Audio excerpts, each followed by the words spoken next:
द्वारका माई से प्रीति रखने वाले समस्त बच्चों, द्वारका माई के बेटा बेटियों, 22वें अध्याय की कथा चल रही है, अनुग्रह की कथा चल रही है। किस प्रकार बाबा संकटों से बचाते हैं, काल से बताते हैं। कैसे भी दुख और कैसे भी संकट क्यों ना आए, लेकिन बाबा अपने भक्तों को बचा लेते हैं। पिछली कथा में आपने जान चुके हैं। बाला साहब जो एक मामलतदार थे कोपरगांव तालुका के, और वो चितली के दौरे पे जा रहे थे और सर्प से बाबा ने उनकी किस प्रकार रक्षा की, वो कथा आपने सुन चुके हैं। यदि वो द्वारका माई नहीं जाती तो उनके संकटों का निराकरण होना संभव नहीं है। लेकिन बाबा ने द्वारका माई का महत्व बताया इस कथा के माध्यम से। कोई कितने ही व्यथित क्यों ना हो, कितना ही दुखी क्यों ना हो, कितना ही संताप से पीड़ित क्यों ना हो, कितना ही बड़ा रोगी क्यों ना हो, जो उस माई की गोद में बैठता है उसका फकीर बड़ा दयालु है। और माँ जो है द्वारका माई, वो सरल हृदय रूपी भक्तों की माँ है। माँ तो कष्ट का निदान करती है, और द्वारका माई का महत्व आपने पिछली कथा में समझ लिया। अब एक नई कथा, जो कोपरगांव तालुका के कोरले गांव भी बोलते हैं उसको,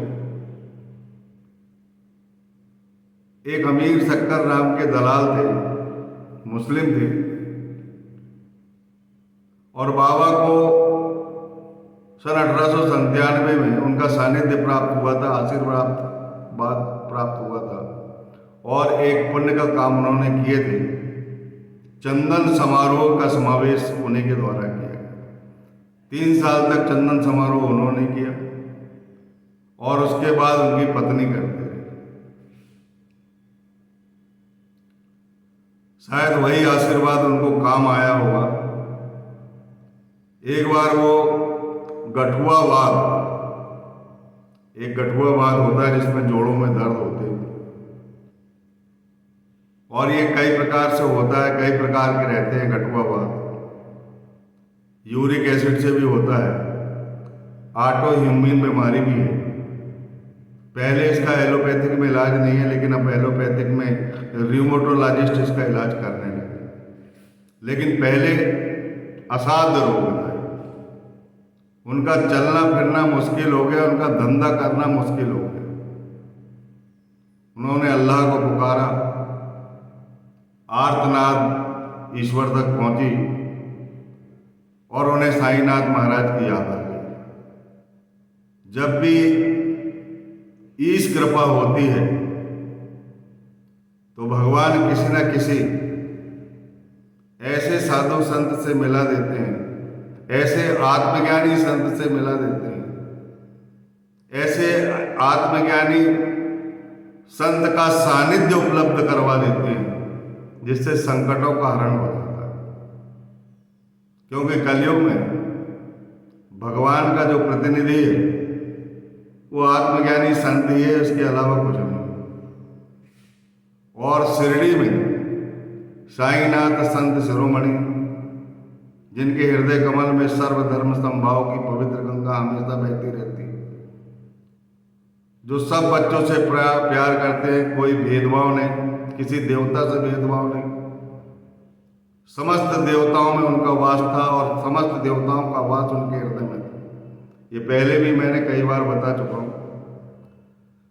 जब उनका चलना फिरना मुश्किल हुआ तो साईनाथ महाराज की याद आई, और वो शिरडी में आए और बाबा के चरणों पर गिर पड़े।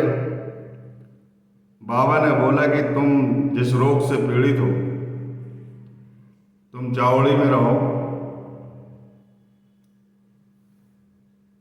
लोगों ने कहा कि चावड़ी तो इस रोग के लिए उपयुक्त स्थान नहीं है, लेकिन फिर भी बाबा की आज्ञा का उल्लंघन कोई नहीं कर सकता, क्योंकि बाबा जो बोलते थे वो मंत्र के सदृश रहते थे और जो आज्ञा देते थे उसमें कोई ना कोई भक्तों का हित छिपा रहता था।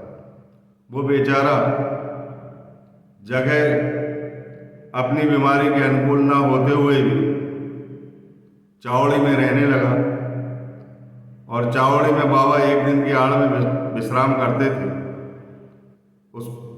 उनका उन्हें सानिध्य प्राप्त हुआ और रोग को काफी आराम हो गया। अपने आप गठुआवाद जैसा ज्वाइंट पेन जैसा जो असाध्य रोग था उस समय, और वो साध्य हो गया। कृपा हो गई बाबा की, उनका अंतःकरण द्रवित हुआ, पर मन में उनको उबास आने लगी थी चावड़ी में रहते हुए। उनने सोचा कि मैं चल देता हूँ। बाबा सुबह से हम वायु सेवन करने के लिए लेडी बाग जाते थे। बाबा की अनुपस्थिति में वो सुबह सूर्य निकलने के पहले ब्रह्म मुहूर्त में निकल गए और गोबर गांव पहुंच गए। वहाँ धर्मशाला में रहने लगे। जैसे ही धर्मशाला में उन्होंने देखा कि एक फकीर जो है पानी मांग रहा था, मरणासन्न अवस्था में।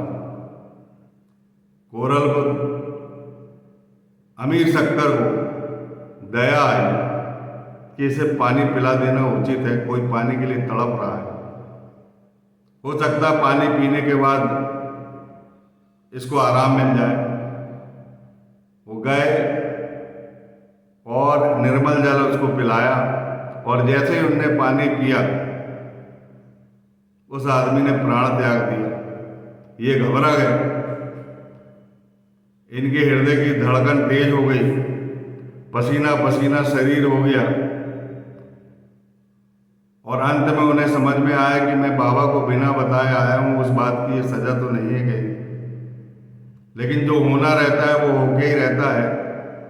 अपने मन कछु और विधाता के मन कछु और वाली किस्सा है। लेकिन उन्हें ये जरूर समझ में आ गया कि बाबा से बिना बोले आने का ये कारण हो सकता है, और उन्हें साईं माँ की याद आने लगी और वो वापस शिरडी पहुंचे और फिर बाबा के चरणों पर गिर गए। उनका अंतःकरण द्रवित हुआ और फिर बाबा के सानिध्य में रहने लगे। उनका रोग निर्मूल हो गया। उनके रोग को निर्मूल होने में 9 महीने लगे। हाजी सिद्दीक फाल्के के अहंकार को दूर करने में भी 9 महीने लगे। इनके रोग को भी दूर करने के लिए कोई दवाई नहीं, कुछ नहीं, बाबा का सानिध्य वर प्राप्त हुआ। सुबह से बाबा के दर्शन होते थे। एक दिन की आड़ में वो सोते थे, उनके वहीं पास में वो भी सोते थे। जो बाबा का सानिध्य प्राप्त हुआ, बाबा का प्रेम प्राप्त हुआ, उनकी पॉजिटिव ऊर्जा प्राप्त हुई, वहाँ दर्द कैसा रुक सकता है, कैसा ठहर सकता है। जहाँ बाबा है वहाँ भक्तों में दुख और संताप की बात तो संभव नहीं। इसी प्रकार रहकर उन्होंने अपने रोग को साध्य कर लिया, और वो रोग हमेशा हमेशा के लिए, जो रोग असाध्य रहता है, जिसकी एलोपैथी में कोई दवाई नहीं अब बन रही है, वह रोग ठीक हो गया, निर्मूल कर दिया बाबा ने। धन्य है बाबा की करुणा, जो भक्तों के कल्याणार्थ हमेशा चिंतित रहते थे। जब देह में थे जब भी चिंतित रहते थे, अब देह में नहीं है तो द्वारका माई भी चिंतित रहती है, समाधि माई भी चिंतित रहती है, और गुरु माता भी चिंतित रहती है, और चावड़ी माई भी चिंतित रहती है। ये चारों की चिंता के सामने भक्तों के कष्ट कैसे ठहर सकते हैं। हे बेटा बेटी, प्रेम करो, अपने सदगुरु को अपने कलेजे की धड़कन बनाओ, और कहीं भी जाओ, बाबा कभी नहीं रोकते। कोई भी तीर्थ यात्रा पे जाओ, ये जिस बाबा की सर्वव्यापकता का जो अनुभव करेगा वो एक निष्ठ भक्ति कहलाएगी। जो बाबा से त्र्यंबकेश्वर को अलग समझेगा, महाकालेश्वर को अलग, जितने भी देवता है उनको बाबा से अगर अलग समझ लिया आपने, तो आपकी भक्ति में एक निष्ठता नहीं आएगी, क्योंकि हृदय की धड़कन हमारे साथ है, हमारा उजाला हमारे साथ है, हमारा साईं चरित, हमारी धड़कन हमारे साथ है। वो हमारे दुखों का निराकरण करती है। इसीलिए प्रेम बढ़ा लीजिए। एक बार और अमीर शक्कर को उन्होंने सर्प से बचाया था। उस कहानी को मैं अगले वीडियो में बापू साहब की कहानी भी बताऊंगा, और पहले अमीर शक्कर का बताऊंगा, फिर बापू साहब का बताऊंगा, जिनको सर्प से बाबा ने कैसे बचाया। तब तक के लिए हे बेटा बेटियों, मैं चरण स्पर्श कर आपको ओम साई राम कहता हूँ। बाबा से प्रेम बढ़ा लो, सदगुरु से प्रेम बढ़ा लो। सदगुरु अपनी मैया है, अपने घर का बुजुर्ग है, माता पिता है, अपने माता पिता के भी माता पिता है, वो दया करने वाले हैं। वहाँ दुख नहीं आ सकता। आप व्यथित ना हो, चिंतित ना हो, विश्वास बढ़ा लो, दीर्घ काल तक उनसे प्रेम करना सीख जाओ। बोलिए सच्चिदानंद सदगुरु साईनाथ महाराज की जय।